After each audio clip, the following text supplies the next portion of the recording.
बहुत अरसे के बाद इस तरह इत्मीनान से आके यहाँ बैठे हैं। ठीक कहा, ना हमारे मसले खत्म होते और ना ही हंगामी। आज शाम के लिए अच्छी सी गोश्त की हांडी बनवा रही हूँ, सबका दिल खुश हो जाएगा। जान में जान आएगी। पिछली बार तो उसने बिल्कुल सही गोश्त नहीं दिया था, बिल्कुल पसंद नहीं आया था मुझे। इस बार मैंने उसे सख्ती से हिदायत की है कि सही गोश्त दे। अरे गोश्त की हांडी, वो तो काफी हैवी हो जाती है।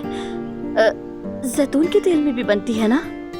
हाँ, उसमें भी बनाते हैं। ठीक है, तो मैं वही खा लूंगी। आजकल मैदा भी ठीक नहीं रहता। अल्लाह खैर करे।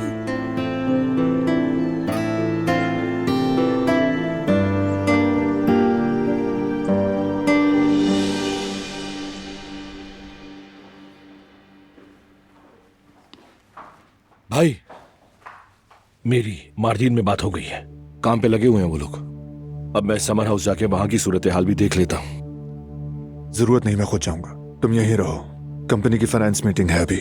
हाँ, सही याद दिलाया आपने, मैं तो भूल ही गया था। नहीं, कोई बात नहीं, ऑनलाइन ही सही, लेकिन शिरकत जरूरी है। ठीक है, मैं संभाल लूंगा, फिक्र मत करें। मैं चलता हूँ। मैं भी साथ चलती हूँ। मैं आ जाऊंगा अभी। हाँ तो अच्छा है ना, हम दोनों साथ जाकर जल्दी आ जाएंगे। और वैसे भी हम ट्रैवलिंग पार्टनर नहीं हैं। मैं गुल को बता देती हूँ कि बाहर जा रही हूँ। मीरान को भी एक नजर देकर फौरन आ जाती हूँ। ठीक है, मैं बाहर वेट कर रहा हूँ।